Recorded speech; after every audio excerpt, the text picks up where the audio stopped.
Hello everyone. In this video we'll study about LSE ecology. LSE ecology का हम पढ़ेंगे आज जून पेपर 2021 वाला.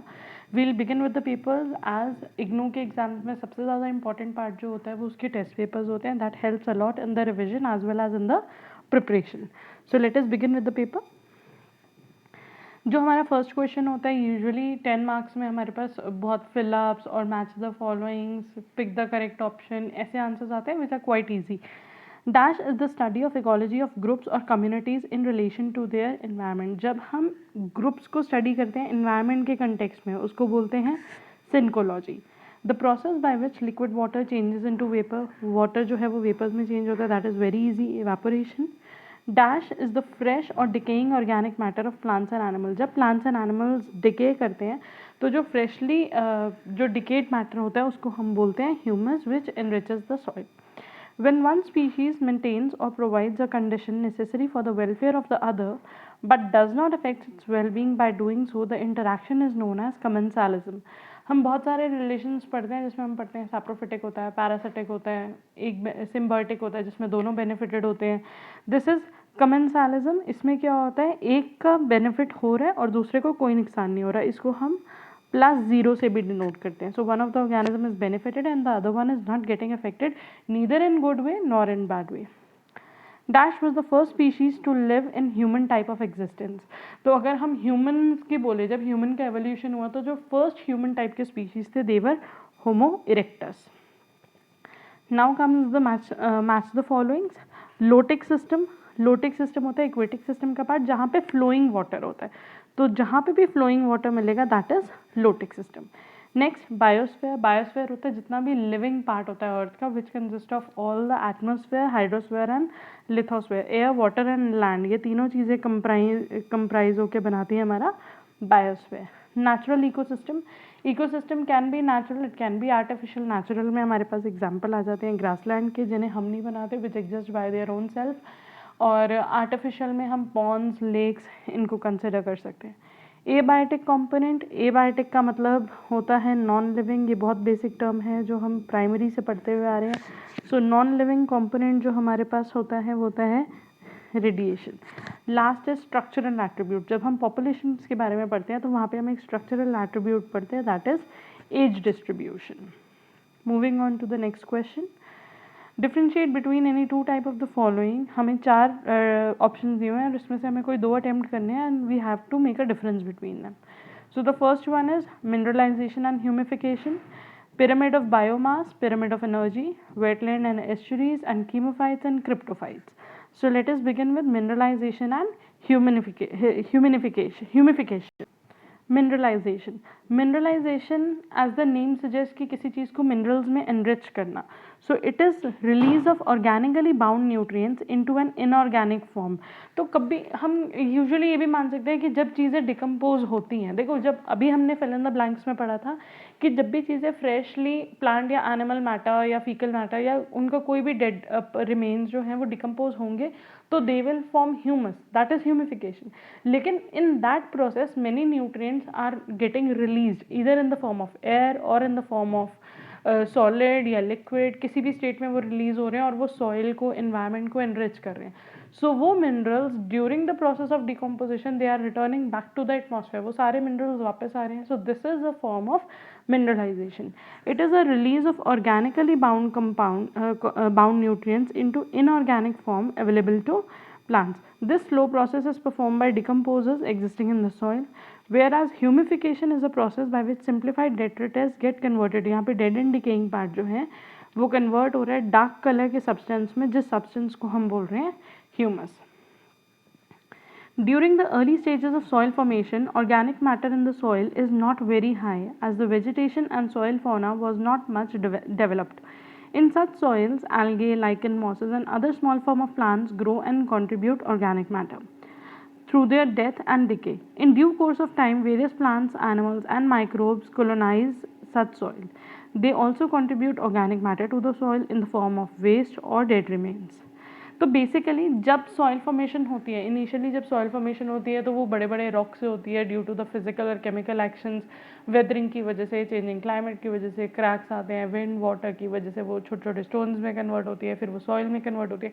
तो इनिशियली वो सिर्फ एक मिट्टी है, वो सिर्फ एक रेत है, वो सॉइल है, वहाँ पे कोई भी जो लिविंग है, जो बायोटिक कंपोनेंट है वो एग्जिस्ट नहीं करते। लेकिन धीरे धीरे जब वहाँ पे plants, animal, microbe, small animals, कीड़े मकोड़े, ये सारी चीज़ें जब डेवलप होंगी over the period of time इनके फीकल मैटर से या फिर इनके डेड रिमेन्स से, वहाँ पे जो है वो धीरे धीरे करके ऑर्गेनिक वेस्ट प्रोड्यूस होगा और उससे इनऑर्गेनिक न्यूट्रिएंट्स निकलेंगे, मिनरल्स निकलेंगे, and the soil will in the course of time will slowly become enriched in more of nutrients, more of minerals. This organic debris then breaks down into simpler product. This breakdown process is known as decomposition, is brought about by different kind of microorganisms like bacteria, fungi, actinomycetes. They break the organic substance into various components. तो वो organic substance को basically break down कर रहे हैं into their derivatives. These compounds are further broken down into simpler products such as carbon dioxide, water, minerals, etc. And this process is called mineralization. तो जब चीज़ें decompose हो रही हैं उनमें से जो न्यूट्रिएंट रिलीज़ हो रहे हैं, वो न्यूट्रिएंट रिलीज़ होके कहाँ जा रहे हैं? वो न्यूट्रिएंट रिलीज़ होके मेनली सॉइल में जा रहे हैं, क्योंकि वो चीज़ें मिट्टी के ऊपर पड़े हुए हैं और पड़े पड़े डिकम्पोज हो रही हैं। तो ऑब्वियसली उनसे जो भी सॉलिड या लिक्विड या जो भी वेस्ट निकल रहे हैं, moreover most of that waste is getting absorb by the soil only.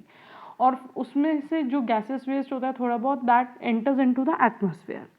The residual incompletely decompose organic matter, अब वो जब डिकम्पोज हो गया, वो सड़ गल गया, डिकम्पोज हो गया, उसमें से न्यूट्रिएंट रिलीज हो गए, अब जो बचा हुआ जो डेड रिमेन बचा हुआ जो डिकम्पोज मैटर है, now that is a black amorphous solid. वो एक तरीके का ऐसे ब्लैक सॉलिड पड़ा हुआ है विच जिसको हम बोलते हैं humus, is called humus, and the process is the formation process of its formation is humification.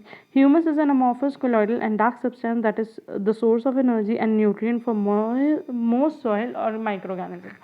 और humus is again rich in nutrient, क्योंकि अभी तक उसमें से सारे मिनरल्स जो हैं वो रिलीज नहीं हुए हैं। तो ह्यूमस भी बेसिकली सॉइल की वाटर होल्डिंग कैपेसिटी बढ़ाने के लिए, सॉइल को थोड़ा सा न्यूट्रिएंट रिच करने के लिए, अगर हम फर्टिलाइजर्स को अवॉइड करना चाहते हैं, we don't want to go for chemical, want to avoid chemicals, तो basically humus which is a form of manure उसको यूज़ करा जाता है। Humus is important as it gives the soil a loose texture ensuring better aeration. Being colloidal in nature it has the great capacity for imbibing and retaining water, water holding capacity को भी बहुत अच्छे से बढ़ाता है, so it increases the soil fertility. Next question, pyramid of biomass and pyramid of energy. Before reading this description, let us take a easy look. Pyramid of biomass. Biomass represent करता है the total weight of organisms in each trophic level. तो basically biomass में आ रहा है कि कितना ज़्यादा organisms जो है वो present है, मतलब कितने ज़्यादा living organisms present है, that represents the pyramid of biomass. Pyramid of energy represent करता है कि हर ट्रॉफिक लेवल पे कितने नंबर, नंबर नहीं, दिस इज नंबर वाला है। पिरामिड ऑफ एनर्जी रिप्रेजेंट करता है कि हर ट्रॉफिक लेवल पे कितनी एनर्जी प्रेजेंट है इन टर्म्स ऑफ कैलोरीज और in terms of kilo calories. So pyramid of biomass usually mostly upright होता है like this, but it can be inverted only in aquatic ecosystem. Aquatic ecosystem में जो biomass होता है वो धीरे धीरे करके बढ़ता है और यहाँ पे जो बायोमास होता है वो धीरे धीरे करके डिक्रीज करता है। वेयरएज पिरामिड ऑफ एनर्जी जो होता है वो हमेशा ही अपराइट होता है। अब इसका मतलब क्या है, अगर हम पिरामिड ऑफ एनर्जी को देखें तो यहाँ पे producers capacity 10,000 kilo calories energy. There is a law which is 10% law, if you remember it well and good, but हाँ we can take a brief look.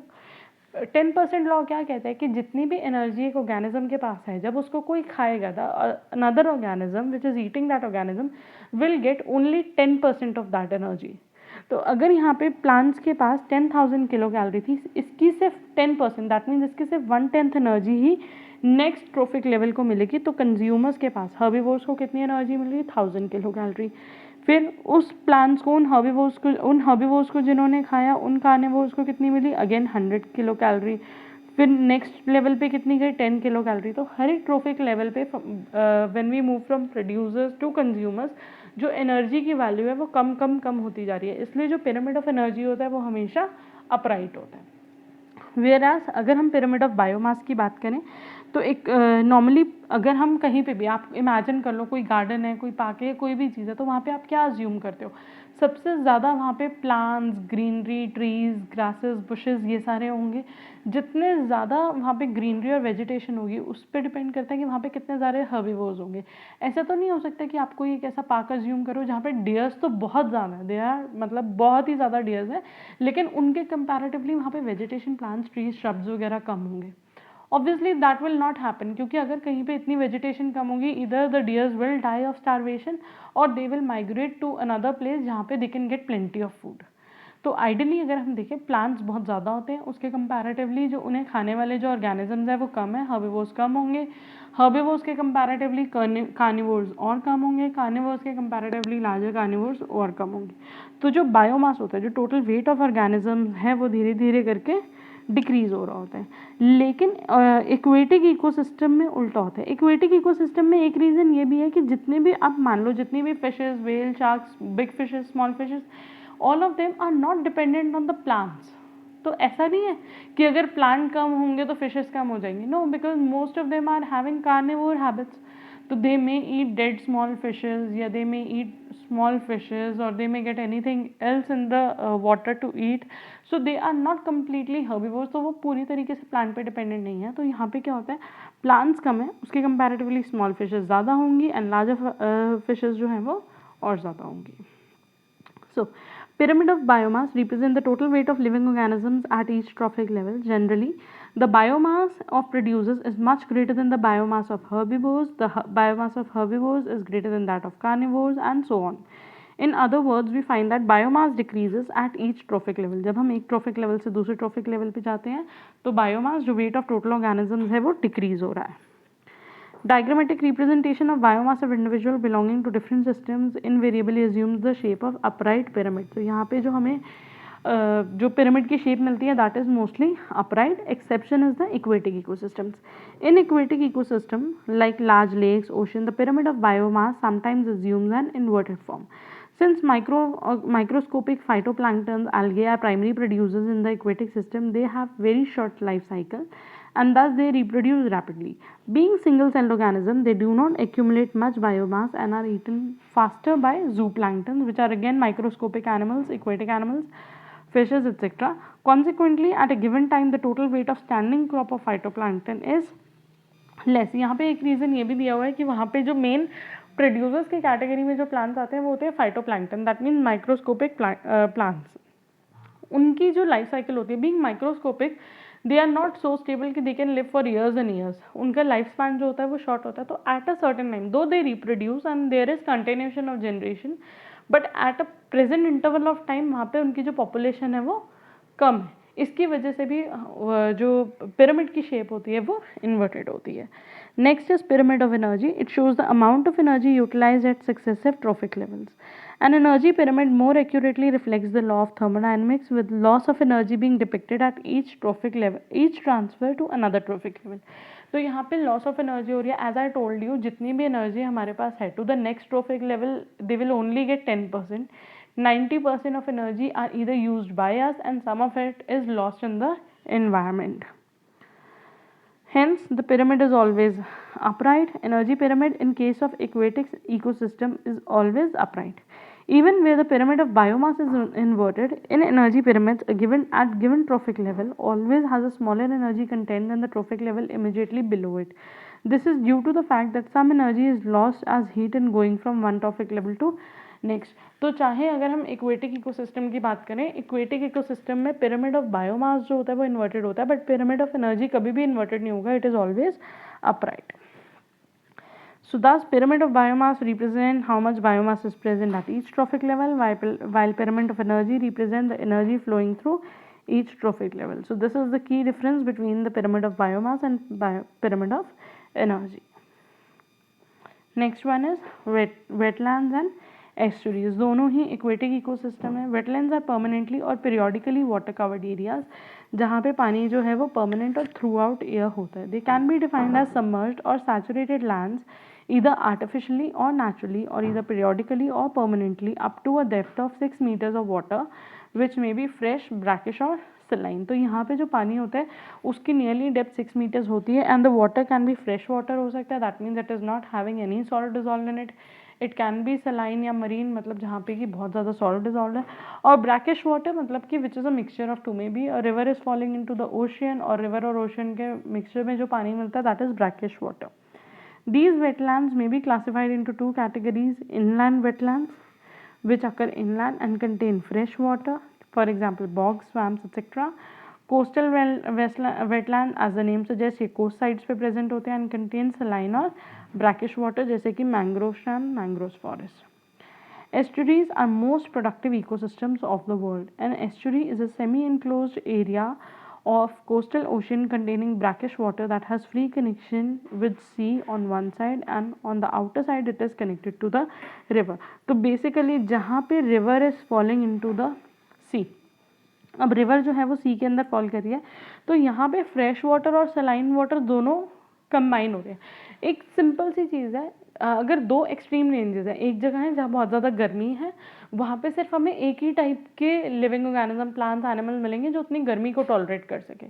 On the other hand there is another place which is extremely cold, so over there जो flora fauna होगा, जो plants animals होंगे, वो उतने ही मिलेंगे जो उस टेम्परेचर में सर्वाइव कर सके। But if we come to a place which is intermediate, जहाँ पे ना तो बहुत ज़्यादा गर्मी है ना तो बहुत ज़्यादा ठंड है, तो वहाँ पे अगर हम कंपैरेटिवली देखें तो वहाँ पे जो हमें variety of species of plants and animals हैं that will be much more than the other two. क्यों? क्योंकि वहाँ पे मॉडरेट है, तो वहाँ पे मैक्सिमम पॉपुलेशन जो है वो एग्जिस्ट कर सकती है। सिमिलरली जहाँ रिवर और सलाइन सी वाटर कंबाइन होता है, रिवर और सी वाटर मतलब एक फ्रेश वाटर और एक सलाइन वाटर जहाँ पे कंबाइन हो रहा है, तो वहाँ का जो पानी है वो मॉडरेट है, तो सबसे ज़्यादा स्पीशीज़ होने के चांसेस इन दोनों में से एस्चुरीज में हो जाते हैं। In India, estuaries are seen in plenty along the coast of Kerala. Estuaries are examples of brackish water ecosystem. Their salt content varies from 5 to 35 ppm. They are also the most productive ecosystem of the world. They are also most delicately balanced ecological systems. So the next difference is chemophytes and cryptophytes. Basically plant growth के basis पे ना उसे फैनरोफाइट, केमोफाइट, Hemy क्रिप्टोफाइट and क्रिप्टोफाइट में category करा जाता है on the basis of their कि किस तरीके से उनकी जो ग्रोथ है, ग्रोथ का पैटर्न क्या है। तो अगर हम यहाँ पर डिस्कस करें कीमोफाइट्स को, तो कीमोफाइट्स का मतलब होता है नियर द ग्राउंड और on the ground. The perennating buds और organs are borne on shoots close to but just above the ground. तो यहाँ पे जो भी बड्स, ऑर्गन्स और शूट्स है ना, वो ग्राउंड के एकदम पास में, ग्राउंड के ऊपर है बट ग्राउंड के पास में। The birds receive protection from fallen leaves and snow cover, जो क्योंकि वो ग्राउंड के पास है तो आसपास की जो ऊपर का जो वेजिटेशन है उसकी क्रॉप्स की वजह से, थोड़ा ढके रहने की वजह से, या जो पत्ते गिरते हैं उससे कवर हो जाने की वजह से they are protected. These life forms include creepy and woody plants, herbs etcetera, क्योंकि हर्ब्स भी वही होते हैं जो शॉर्ट प्लांट्स होते हैं। These plants are typically of cool dry climate and that is in Arctic and alpine regions. तो ऐसे वाली प्लांट ग्रोथ हमें आर्कटिक और एल्पाइन रीजन्स में देखने के लिए मिलती है। क्रिप्टोफाइट, क्रिप्टो का मतलब होता है हिडन, तो ये जो है ये सॉइल के अंदर हिडन होते हैं। पेरिनेटिंग बड्स और सॉइल एपिसिस, एपिसिस मतलब शूट एपिसिस, एपिसिस का मतलब होता है टिप, जो शूट की टिप्स होती हैं, are buried in a ground at a distance from the soil surface that varies in different species. तो यहाँ पे जो बड्स होते हैं वो सॉइल के अंदर है। अब वो सॉइल के कितना अंदर है ये डिपेंड करता है कि अलग अलग प्लांट, अलग अलग स्पीशीज टू स्पीशीज पे। The buds are buried where they are protected from freezing or drying environment. Example, tuberous and bulbous herbs. Many of these are found in arid zones. Hydrophytes and cryptophytes whose buds are found below the water surface. तो hydrophytes वो क्रिप्टोफाइट्स हैं जिनके जो buds होते हैं वो पानी के नीचे होते हैं। इसका difference was only this much. So next है represent any two of the following with need label diagram। इसमें आपको डायग्राम बनानी है। तो यहाँ पे मैंने एक का चैप्टर नंबर मेंशन कर दिया है, you can go through the book और वहाँ पे आप चैप्टर नंबर्स देखें। सो अगर हम अभी तक देखें, फर्स्ट हमने देखा था fill in the blanks which were of 5 marks, then match the following again 5 marks, 10 marks हो गए। देन यहाँ पे डिफरेंस बिटवीन 4 में से आपको कोई 2 करने हैं, 10 मार्क्स और हो गए विच इज़ 20 मार्क्स। फिर उसके बाद आपके पास नेक्स्ट ऑप्शन जो पेपर में आ रहा है वो आ रहा है आपका डायग्राम का, अगेन ऑफ 10 मार्क्स, 30 मार्क्स। तो यहाँ तक का पेपर अगर आप देखो बहुत ज़्यादा स्कोरिंग है। Right short notes on 82 of the following, again 5 marks के 2 नोट्स है। वाटर अडेप्टेशन इन हाइड्रोफाइट्स बताओ, या tolerance range of environmental factors, environmental factor में क्या टॉलरेंस रेंज होती है, सक्सेशन को एक्सप्लेन करो, या न्यूट्रिएंट बर्जन्स को। और फिर जो हमारा लास्ट क्वेश्चन आता है दैट इज़ अ 10 मार्कर, जिसमें आपको 2 ऑप्शंस दिए होते हैं, तो आपको 2 में से कोई एक सिलेक्ट करना होता है। अगर आप देखो तो ओवरऑल पेपर का जो पैटर्न है वो ईजी है, स्कोरिंग है, क्योंकि शॉर्ट नोट्स में भी आपको 4 ऑप्शन दिए होते हैं, you have to attempt 2, diagrams में भी 4 ऑप्शन है, you have to attempt 2, long question में भी there is only 1 long question, and in that also you are getting an internal choice. So let us continue with the short note. Water adaptation in hydrophytes. Hydrophytes वो plants होते हैं, अभी हमने पढ़ा था hydrophytes वो क्रिप्टोफाइट्स होते हैं जो पानी के नीचे ग्रो करते हैं, जो पानी के अंदर ग्रो होते हैं। अब पानी वाले plants can be of different categories, they can be free floating, they can be submerge, तो अलग अलग कैटेगरीज होती हैं। Hydrophytes are those plants which grow in aquatic habitats like lake, pond, river etcetera. According to their habitat they are further divided into free floating plant, rooted plant with floating leaves, submerged floating plant, rooted submerged plant या rooted immersed plant. So free floating plant. These plants remain in contact with water and air but not with substratum. मतलब कि base के साथ नहीं। Free floating का मतलब क्या होता है, बस ऊपर ऊपर तैर रहे हैं, तो ये ऊपर ऊपर तैर रहे हैं तो ये पानी के अंदर है पर उसकी सर्फेस पे ही तैर रहे हैं, तो ये एयर और वाटर दोनों के कॉन्टैक्ट में है, बट सबस्ट्रेटम मतलब इनका bottom is not connected to the floor of the water body. They float freely on the water surface. Leaves in some of these plants are very minute, छोटी छोटी leaves होती हैं, while other are quite large. Some of the free floating hydrophytes, you have to remember the example, there is no other option, Lemna, Ozola, Pistia, Econia and Salvinia.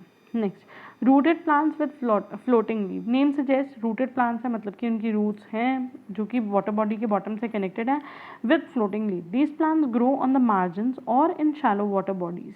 तो अगर suppose करो कोई ऐसी water body है, यहाँ पे सारा पानी है, तो इस तरफ पे ये ग्रो करेंगे, ठीक है, जहाँ पे पानी का लेवल कम होगा ताकि वहाँ ग्राउंड ईजिली अवेलेबल होगा। Roots of these hydrophytes are fixed in mud but leaves have long petioles which keep them floating on the surface of water. The remaining part of the plant except leaves remain in water. तो leave ही ऊपर तैर रही होती है, लेकिन बाकी का जो प्लांट होता है वो सबमर्ज होता है। Some of the such hydrophytes are Nymphaea, Nilumba, Trapa and Marsilia.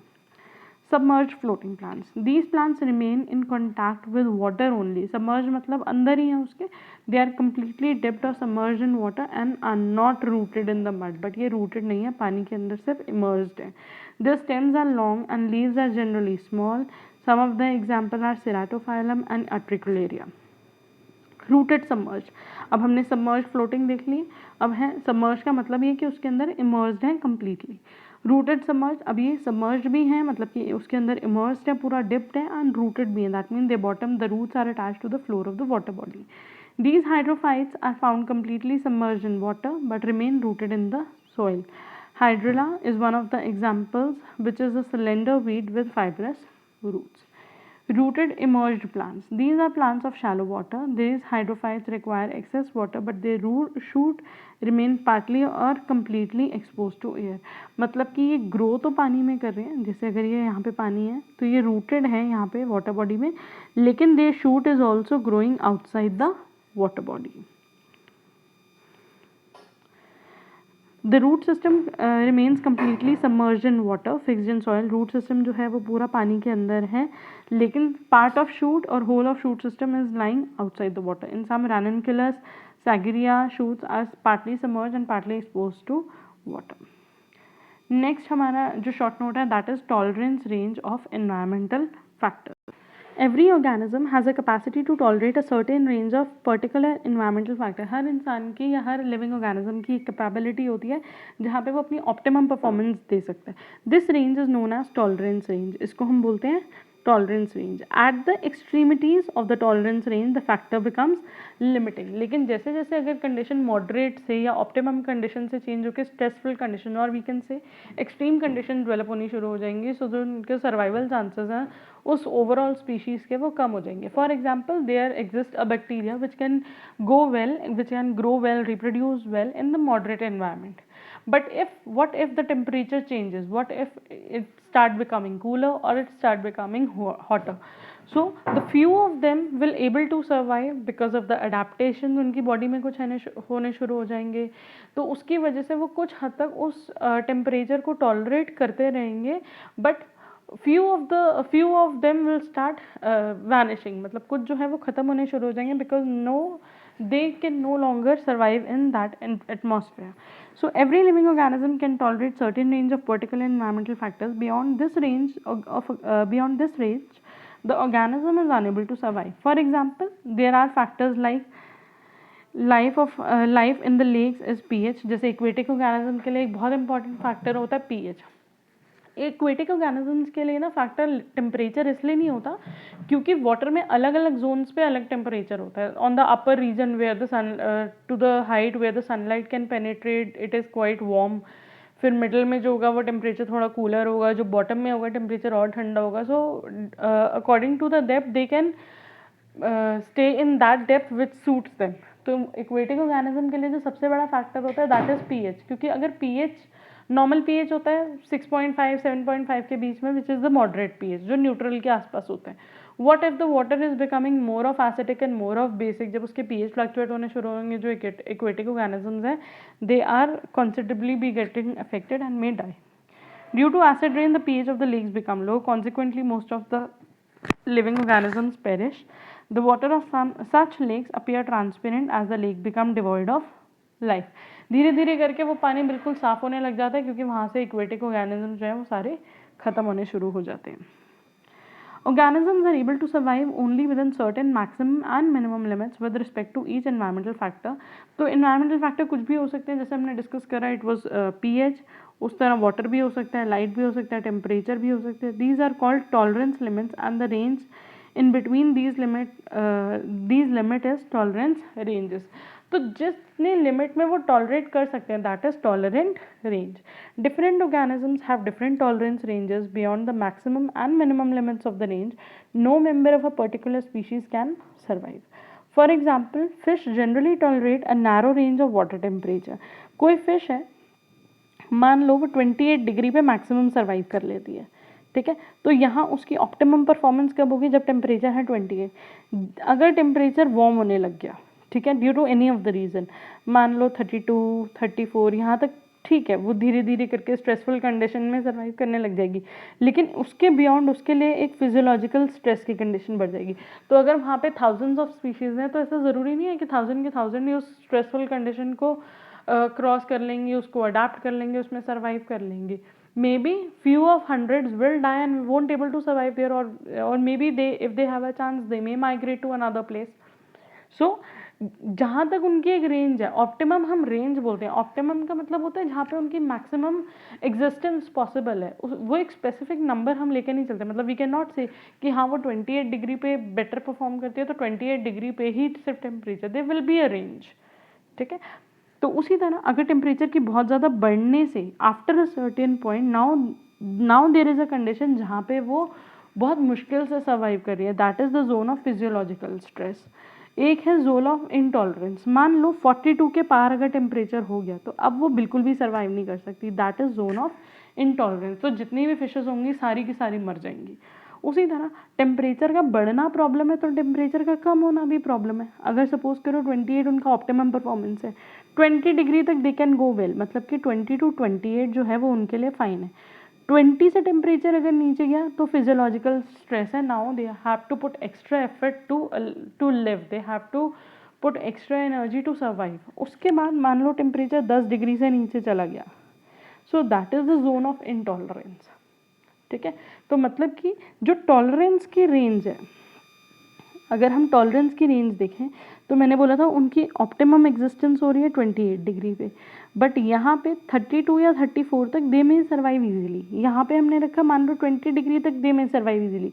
तो 20 से लेकर 32 तक का जो रेंज हुआ, 20 degree to 32 degree, this is the range of their tolerance, जहाँ पे they can tolerate the change in the temperature in the environment and they can survive. After this, मतलब इससे ज़्यादा बियॉन्ड टेम्परेचर इंक्रीज हो जाए या इससे ज़्यादा बियॉन्ड टेम्परेचर डिक्रीज हो जाए तो they can not survive. Next, processes in succession. Succession क्या होता है कि एक पॉपुलेशन दूसरी पॉपुलेशन से रिप्लेस होती है. So replacement of one population by another is known as succession. The basic processes of succession are more और less the same for any kind of succession. Succession के बेसिक प्रोसेस जो होते हैं वो आपको याद रखने हैं. That is nudation, invasion, ecesis, aggregation, competition, reaction and stabilization.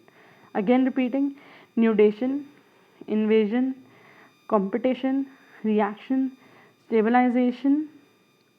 So coming back with the first one, nudation. The first step or requirement is the availability of right kind of habitat. Primary succession takes place in a bare area. तो जहाँ से मान लो एक कोई खाली bear area था, कोई जंगल थे, कोई जंगल तो नहीं थे क्योंकि जंगल भी कहना गलत होगा, बिकॉज वी आर सेइंग कि खाली एरिया मतलब वहाँ पे there is no life existing, no plants, no animals, so there is a bare land, मतलब ऐसे कोई खाली बंजर भूमि है. वहाँ पे जैसे जैसे कंडीशंस फेवरेबल होंगी, मान लो वहाँ पे बारिश हुई, सॉइल मॉइस्ट होने लग गई, धीरे धीरे करके वहाँ पे खुद से प्लांट्स की, माइक्रोब्स की ग्रोथ होने लग गई. सो जो प्राइमरी सक्सेशन, जो बेयर एरिया पे जो फर्स्ट सक्सेशन होती है उसको बोलते हैं primary succession. That is without any life form. Bare area वो था जहाँ पे कोई लाइफ फॉर्म नहीं थी. And the secondary succession occurs in area where soil is already formed. और सेकेंडरी सक्सेशन कहाँ पे होगी? जहाँ पे सॉइल वगैरह पहले से बनी हुई है, उसके बाद अगर कोई वेजिटेशन ग्रो हो रही है. तो न्यूडेशन जो है, न्यूडेशन का मतलब क्या? न्यूडेशन का मतलब है फर्स्ट स्टेप. फर्स्ट स्टेप मतलब कि जब वहाँ पे राइट टाइप ऑफ हैबिटेट बन जाएगा, जब वहाँ पे जो फिजियोलॉजिकल कंडीशन है, जो एबायोटिक कंडीशन है, वो फेवरेबल हो जाएंगी कि हाँ अब यहाँ पे धीरे धीरे करके life can exist. That is nudation. After that is invasion or migration. When a habitat is changed, it can be a potential site for the establishment of many organisms. जब कोई जगह चेंज होती है वहाँ पे काफ़ी तरीके के ऑर्गेनिजम्स जो हैं वो रह सकते हैं. Many species in actually invade और reach this new site from any other area. या तो वो वहीं पे ही डेवलप हुए हैं या फिर वो माइग्रेट होके उस जगह पे आ गए. The seeds, spores or other propagules of plant species reach this area. This process is known as migration. क्योंकि अब वहाँ पे हवा चल रही थी, सॉइल मॉइस्ट थी, तो हवा के साथ जो उड़ के सीड्स आ रहे हैं वो मॉइस्ट सॉइल उनको मिल रही है. That is a favourable condition to them, जिसकी वजह से now they are growing. Competition. अब वहाँ पे बहुत सारे सीड्स ग्रो. सी ये जो सक्सेशन का प्रोसेस है, इट इज़ नॉट हैपनिंग कि अच्छा आज ये हुआ, 4 दिन में हमने सॉइल प्रिपेयर कर दी, 4 दिन के बाद हमने सीड्स लगा दिए, फिर 15 दिन के बाद. नो, सक्सेशन जो है, we are not discussing about artificial process. हम सक्सेशन की बात कर रहे हैं जहाँ पे नेचुरली खुद से पहले बंजर लैंड था, फिर कैसे कैसे करके वहाँ पे वेजिटेशन हुई और धीरे धीरे करके वहाँ पे कैसे पूरी सिविलाइजेशन डेवलप हो गई. ठीक है, तो इसका मतलब ये है कि वो खुद से हो रहा है. तो पहले वो जगह बिल्कुल सूखी थी, बंजर थी, वहाँ पे कोई फेवरेबल कंडीशन नहीं थी. हवा तो तब भी चलती होगी, मे बी आसपास से सीड्स जुड़ के तब भी आते होंगे, लेकिन वहाँ पे क्या था? सॉइल मॉइस्ट नहीं थी, फेवरेबल सॉइल नहीं थी कि वहाँ पे वेजिटेशन ग्रो हो सके. वंस वेजिटेशन ग्रो होना शुरू होगी, then only we can expect कि वहाँ पे इंसेक्ट्स, बर्ड्स या डिफरेंट टाइप ऑफ एनिमल्स जो हैं वो वहाँ पे आ सकेंगे. सो न्यूडेशन हो गया, सॉइल बन गई, उसके बाद प्राइमरी सक्सेशन वहाँ पर हो गई, माइग्रेशन के थ्रू या किसी भी थ्रू वहाँ पे सक्सेशन हो गई. अब वहाँ पे बहुत सारे प्लांट्स हैं या बहुत सारे एनिमल्स हैं, तो धीरे धीरे करके उनके बीच में क्या स्टार्ट होगा? कंपटीशन होगा for the resources. So the aggregation of individuals in an area leads to interspecific और इंट्रास्पेसिफिक कंपटीशन. मतलब within the same species और within 2 different species competition होगा.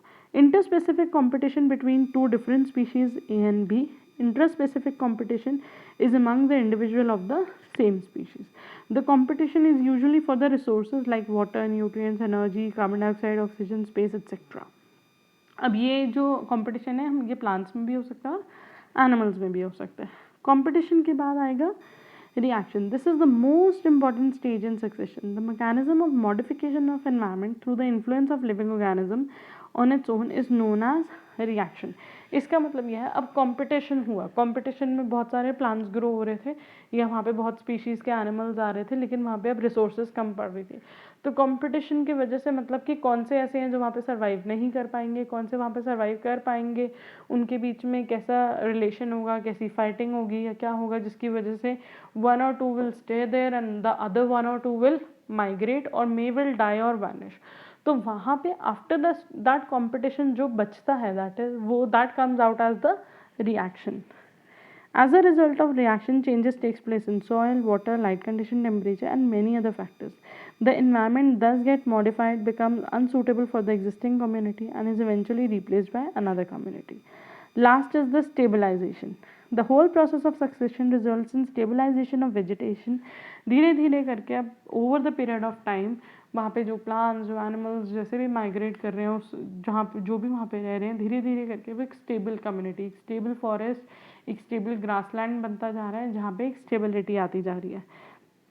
The whole process of succession results in the stabilization of vegetation, which is now in complete harmony with the environmental complex, and it is likely to persist as long as the climatic and physiographic conditions remain unchanged. जब तक वहाँ पे अब तक कोई major climatic change नहीं आ जाता, या कोई एक मेजर ड्रॉट, फ्लड या कुछ भी ऐसा नहीं आ जाता, तब तक it is going on well. The final community is not replace. अब जो कम्युनिटी वहाँ पे, अब जो प्लांट्स, एनिमल, फ्लोरा, फाउना वहाँ पे है, उनको हम बोल देंगे climax community, and this stage is known as the climax stage. Succession in itself is a very long topic. It is a very interesting as well, but ये बहुत long topic है. ये अगर आप अच्छे से पढ़ो, जब आप इसके examples के साथ पढ़ोगे तो you can get it better. So moving to the next topic, nutrient budgets. Nutrient are constantly added and remove. तो न्यूट्रिएंट बजट का मतलब क्या हुआ? बजट क्या हुआ? जब भी हम किसी चीज़ को मैनेज कर रहे हैं, कितना ज़्यादा आएगा, कितना ज़्यादा जाएगा, कितना ज़्यादा बचाना है, दैट इज़ बजटिंग. तो न्यूट्रिएंट बजट का मतलब है कि हम न्यूट्रिएंट्स को कैसे बजट कर रहे हैं, कैसे बैलेंस कर रहे हैं. Nutrients are constantly added and remove by natural and artificial process. तो न्यूट्रिएंट्स बहुत सारे तरीके से हमारे एनवायरनमेंट में या हमारे इकोसिस्टम में ऐड भी हो रहे हैं और रिमूव भी हो रहे हैं. The measure of the input and outflow of nutrients through various components is known as nutrient budgeting. The nutrient budgeting on an ecosystem can be considered under two sections. Internal budget, this is considered where circulation of nutrients through various biotic and abiotic components of given ecosystem. For example, producer से energy मिली consumer को, consumer से मिली decomposer को, decomposer food chain में चले गए, और ये जो है वो वापस जब डिकम्पोज हुआ तो हमने डिस्कस करा था ना मिनरलाइजेशन और ह्यूमिफिकेशन में, वो भी मिनरल्स और न्यूट्रिएंट्स जो रिलीज हो रहे हैं, इधर they are going back to the soil. अगर वो सॉइल में ही जा रहे हैं तो वापस प्रोड्यूसर्स को मिल जाएंगे. नेक्स्ट हो गया external budget. In contrast the external budget pertain to the input and output of the entire ecosystem in relation to another ecosystem. यहाँ पे जो बजटिंग हो रही है वो एक इकोसिस्टम, जो भी एनर्जी या न्यूट्रिएंट्स का एक्सचेंज हो रहा है वो एक इकोसिस्टम से दूसरे इकोसिस्टम में हो रहा है. मान लो सॉइल के अंदर जो न्यूट्रिएंट जा रहे हैं वो पानी के साथ बह के चले गए किसी वाटर बॉडी में, तो वो हो गई external budgeting. For instance, volcanic eruptions throw materials into the atmosphere or spread lava over a terrain. जब volcano erupt होता है तो उसका जो लावा है वो दूर दूर तक फैल जाता है, thus disturbing nutrient over large areas. Wind and water transport nutrient to long distances and serve as. अब उसी तरह एक्सटर्नल बजटिंग मतलब एक इकोसिस्टम से दूसरे इकोसिस्टम तक. अगर कहीं पे, अगर मान लो कोई सॉइल है, वहाँ पे बहुत ज़्यादा डिकम्पोजिशन हो रही है, वहाँ पे बहुत ज़्यादा न्यूट्रिएंट रिलीज होकर एयर में जा रहे हैं. अब एयर कोई स्टेबल तो नहीं है जो एक ही जगह पे रहेगी. Obviously air is circulating, wind is moving. तो जब वो हवा एक जगह से चल के दूसरी जगह में जा रही है, it is travelling longer distances, काफ़ी लंबे लंबे डिस्टेंसेज ट्रैवल कर रही है. सो इट इज़ एयर के अंदर जितने भी न्यूट्रिएंट्स है, जितने भी nutrients can be nitrate, sulphate और नाइट्रोजन, हाइड्रोजन, ऑक्सीजन, गैसेज ही हैं, वो सारी एक जगह से दूसरी जगह पे जा रही हैं. That means it is carrying the nutrients of one ecosystem और one place to another ecosystem. So, wind and water transport nutrients to long distances and serve as carrier for their action, such as weathering of rocks, wind that carries nutrients between two different ecosystems. Animals feed in one ecosystem, defecate or die in another. ये भी एक part हो गया external budgeting का. So this is the nutrient budgeting कि how the nutrients are getting exchange, how the nutrients are coming in और going out. अगर वो within the same ecosystem हो रहे हैं then it is internal budgeting. अगर वो within two different ecosystem हो रहे हैं then it is external budgeting. With this we are done with the shorter questions. For the longer questions, I'll make another video and I'll put the link in the description, because 10 markers हैं तो we have to discuss it completely so that you can write the answer according to the marks. Thank you for watching the video. Hope you find it useful. If you have any suggestion or you have any question or doubt, you can either put that in the comment section or you can drop an email. Thank you.